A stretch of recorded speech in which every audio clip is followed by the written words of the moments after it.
here's what I did to help us understand things a little bit more. I zoomed in to California for one of these particular days. So we've got San Diego, Santa Maria, Bakersfield, and Fresno. Wait, no, Santa Maria's over there. What's this guy? Los Angeles. Oh, yeah, that would make sense. Yeah, LA, Santa Maria, Bakersfield, Fresno, San Francisco, Red Bluff, and Eureka. Reno's going to be over there, not too far. So nothing here in Sacramento. So we're kind of interpreting a little bit from the other stations around us. We'll come back to this guy in a bit, but let's maybe take a look at the lab, because what we want to do is we want to be able to look at this kind of symbol right here and make some sense out of it. So let's take a look at our lab. On the beginning of lab number 10, I go through and we talk about weather and meteorology and weather maps. International symbols, by the way, if you read in here, international symbols, man, think of the things you'll know. Standard international symbols. Okay. So here we go. Let's learn our standard international symbols. So we're going to have the weather station is basically going to be right there in the middle, but the circle and the lines and everything else around it have to do with it. So the circle, the middle of the circle is going to be where that weather station is located. We're going to have our air temperature, weather conditions, cloud cover, and I go through and in the lab, I kind of try to help you understand how to read each one of these. So let's take a look at our second page in. I start going through and I made this second copy. So air temperature 36, dew point temperature 32. Air temperature and dew point temperature, that's going to be in degrees Fahrenheit. Excellent. So 36 degrees is our average air temperature for the day, and our dew point temperature is 32 degrees. Now, just really quickly, just so you know that I guess it would be on the third page, or on this guy as well, it goes through and it does tell you all of the same stuff. So you could look at it here, and there's actually a few extra symbols that are on these maps that I didn't include here because we don't use them really in the lab. But anyway, we'll come back to this guy in a bit. So we have our air temperature. Cool cloud cover is going to be inside that circle. All right, going back to California, we have our circle completely filled in. We've got a completely empty circle. We've got filled. We've got quarter filled. We've got a line going down with the upper right corner filled in, all of those different circles. Well, there we go. Depending on how much of that circle is filled in, it's going to be that. So this is in your lab manual. We don't memorize this stuff. We just come back and reference it. So here we go, completely filled in. What type of cloud type? Now, on these guys, it's not often that you're going to be seeing cloud types. Okay? They just don't include that all that often on these particular guys.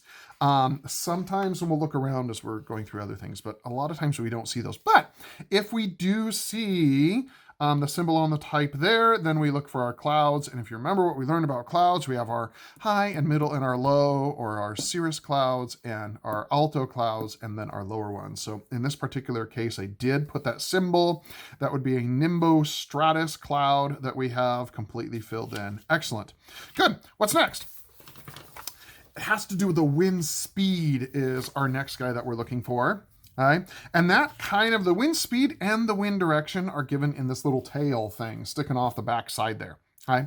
If it were completely calm, for example, Fresno on this particular day, full circle all surrounded there, okay? That guy means that there's no wind at all. It's going to be a calm day. Right? Other times we will see, and I'm looking over here to see if we have any, but sometimes you might see just the stick. Okay. Now, what we need to remember with this little stick thing that we're looking at is that the wind is traveling with that stick. It's like a javelin. It's not really like a flag. It's more like a javelin. So the wind is traveling in this direction, and we always name the wind after its source direction. So if there's the station, if it's coming from that direction, this would be from the north, from the south, from the west, from the east. This would be the southeast. This would be the northeast. This would be the northwest, and this would be the southwest. And so we have the wind traveling that direction, so it's coming from the southeast. So we would say we have a southeast wind. That's our wind direction. And then for the speed, That's going to, I am speed. Okay, that's going to be what we have here. So if it were a short little tail, not quite to the end, 3 to 8 miles an hour. Here we've got the longer one at the end, 9 to 14 miles an hour winds. Okay, so that's going to be our wind. Again, we're always naming it from where it's coming from, and this guy's always going to be flying from where it's coming from. All right. What's next are weather conditions, and this is going to be the little symbol that we see over here on the left side of our weather station. And it can be all sorts of things. It can be intermittent precipitation, and whether it's rain, snow, or drizzle, it will have a different symbol. If it's light, moderate, or heavy. If it's steady precipitation, it's going to be similar, except these guys are side to side and these guys are up and down. Okay, light, moderate, heavy, rain, snow, drizzle, whether we have showers, whether we have thunderstorms. One that I see sometimes here in California is going to be this guy, where we have smoke covering things. Sometimes we have haze or fog. I've seen those once in a while, not too terribly often. But basically, the weather guy can't go out and figure out what the weather is because the sky is full of smoke. Okay, and then we have got these other conditions. So cool, that's going to be that symbol that we will sometimes see on these. So going back to that California one that I made, there's California, Nevada, there's Idaho, and there it's kind of grayed in because they aren't getting precipitation. But then we see those two little dots, and that means that they're getting light rain there. Okay, cool. Now, there are a few other, then our last one. Then we'll get into visibility and other things like that. The air pressure. Okay, now air pressure is a little bit tricky, and all of this is going to be in millibars. And millibars take up a lot of space. So there's a few things that I go through and explain in the lab exercise that I want to kind of go through here with you guys as well. So our average air pressure is going to be somewhere between 980, and I'm going to put 0.0 millibars all the way up to 1,050.9 millibars. Now, there are those extremes that it gets a little bit higher or a little bit lower than these two values, but this is going to be that range. Now, if you're making this map up, I mean, it looks convoluted already with all of the numbers that we have going on. And so what they've done is they've taken the air pressure and they've made it a lot smaller. And the way that they have done that is they've gone through and they've taken out the initial millibars, they've taken out the decimal place, and they've taken out either the 9 or the 10. And we need to reintegrate in all of that information. And so let's take a look at how we would figure these out.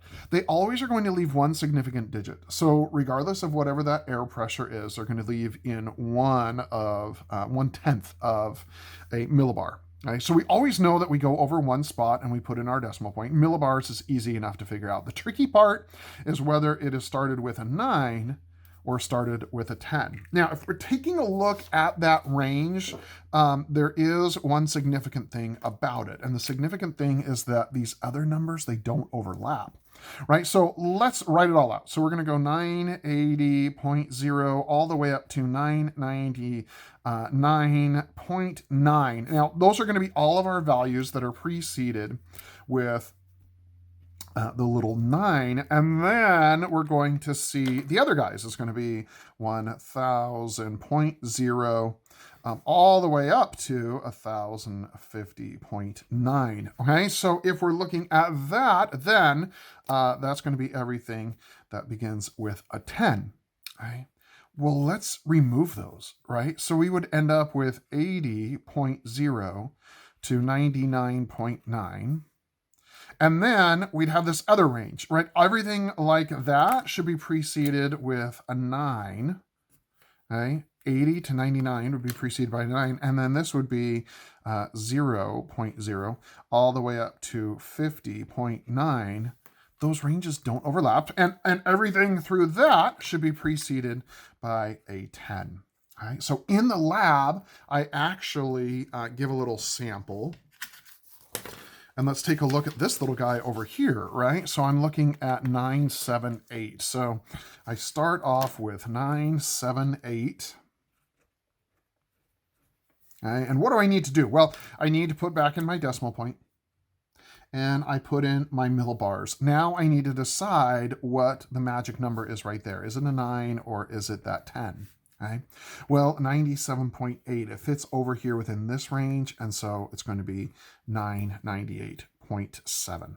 Okay, so that's going to be, and I go through and in the lab, I explain this or do my best to try to explain that. Okay, and that's going to be what we see up here at the top of this page. Okay, so what's next? Weather map symbol interpretation. Well, here's one of our little symbols, and now we need to get it all figured out. All right, and so we've got this little guy, temperature. That would be the air temperature, 45. Dew point temperature, 29 degrees. A cloud cover, it's completely filled in. I don't know, but I'm going to go back to the lab and try to figure out what that all means, right? What it means to be completely filled in. Good. We don't need to have this symbol, the values for each one of these memorized. That's why I put it in the lab, so that we didn't need to. Okay. Wind direction, let's see, it's going to be coming from that direction. Remember, it doesn't have to do with these extra little tails. It just has to go with the main staff that's right there. And so when we look at that, that's going to be showing that it's coming from the south. East, sort of. You could say it's a little southeast, right? A little bit further south from there. Good. Wind direction, wind speed, right? Speed, I don't know. I'd have to look that guy up because it's a long tail and a short. The present weather, I look at the two little dots. I don't know what that means, so I look it up, right? And then the 045.